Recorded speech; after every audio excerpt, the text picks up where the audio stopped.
പലപ്പോഴും fashion colours ചെയ്തതിന് ശേഷം കസ്റ്റമേഴ്സ് പറയുന്ന ഒരു കംപ്ലൈന്റ് എന്ന് പറഞ്ഞാൽ ഹെയർ ഭയങ്കരമായി ഡ്രൈ ആവുന്നു എന്നുള്ളതാണ്. എന്താണ് ഫ്രീ ലൈറ്റനിങ്? ഹെയർ കളറിംഗ് എന്ന് പറയുന്നത് വർഷങ്ങളായിട്ട് ട്രെൻഡിങ് ആയി നിൽക്കുന്ന ഒരു സലൂൺ സർവീസാണ്. പലപ്പോഴും ഹെയർ കളറിങ്ങിന് വരുന്നവർ കളർ ചൂസ് ചെയ്യുമ്പോൾ ആ കളർ പ്രീ ലൈറ്റനിങ് ചെയ്തിട്ടാണോ അതോ നാച്ചുറൽ ഹെയറിലേക്ക്, വെർജിൻ ഹെയറിലേക്ക് അത് അപ്ലൈ ചെയ്യാൻ പറ്റുമോ എന്നറിയാതെയാണ് പലപ്പോഴും വരുന്നത്. എന്താണ് പ്രീ ലൈറ്റനിങ്?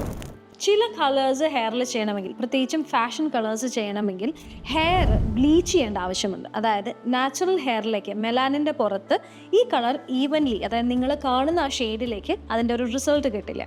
അപ്പോൾ ഹെയർ നമ്മൾ ബ്ലീച്ച് ചെയ്യും. ബ്ലീച്ച് ചെയ്ത് അതിലെ മെലാനിൻ കണ്ടൻറ്റ് മാറ്റി ഒരു ബ്ലോണ്ട് ഷെയ്ഡിലേക്ക് മാറ്റിയതിന് ശേഷമാണ് ഈ കളേഴ്സ് അപ്ലൈ ചെയ്യുന്നത്. ഇത് ചെയ്യുന്നത് എന്തിനാണെന്ന് വെച്ചാൽ നമ്മൾ കാണുന്ന ആ ഫാഷൻ കളേഴ്സ് അതേപോലെ തന്നെ ഈവൻ ടോണിൽ നമുക്ക് അതിൻ്റെ ഒരു റിസൾട്ട് കിട്ടുന്നതിന് വേണ്ടിയിട്ടാണ്. പക്ഷെ പലപ്പോഴും ഫാഷൻ കളേഴ്സ് ചെയ്തതിന് ശേഷം കസ്റ്റമേഴ്സ് പറയുന്ന ഒരു കംപ്ലൈന്റ് എന്ന് പറഞ്ഞാൽ ഹെയർ ഭയങ്കരമായി ഡ്രൈ ആവുന്നു എന്നുള്ളതാണ്. ആഫ്റ്റർ കെയർ ഇതിനൊരു സൊല്യൂഷനാണ്. അതായത് നിങ്ങൾ റെഗുലറായിട്ട് ഒരു പ്രോട്ടീൻ ട്രീറ്റ്മെൻറ്റ് അല്ലെങ്കിൽ ഒരു പ്രോട്ടീൻ മാസ്ക് യൂസ് ചെയ്യുക എന്നുള്ളതാണ്. മറ്റൊന്ന്, ഒരുപാട് ഹീറ്റ് ഹെയറിലേക്ക് കൊടുക്കാതിരിക്കുക, അതായത് സ്റ്റൈലിംഗ് ഒരുപാട് ചെയ്യാതിരിക്കുക. അഥവാ ചെയ്യുകയാണെങ്കിൽ തന്നെ ഹീറ്റ് പ്രൊട്ടക്ഷൻ സ്പ്രേ ഒക്കെ യൂസ് ചെയ്തിട്ട് ചെയ്യാൻ ശ്രമിക്കുക. അതേപോലെ തന്നെ ഈ കളർ ലാസ്റ്റ് ചെയ്യണമെന്നുണ്ടെങ്കിൽ hair protection shampoo and conditioner use ചെയ്യാൻ മറക്കണ്ട.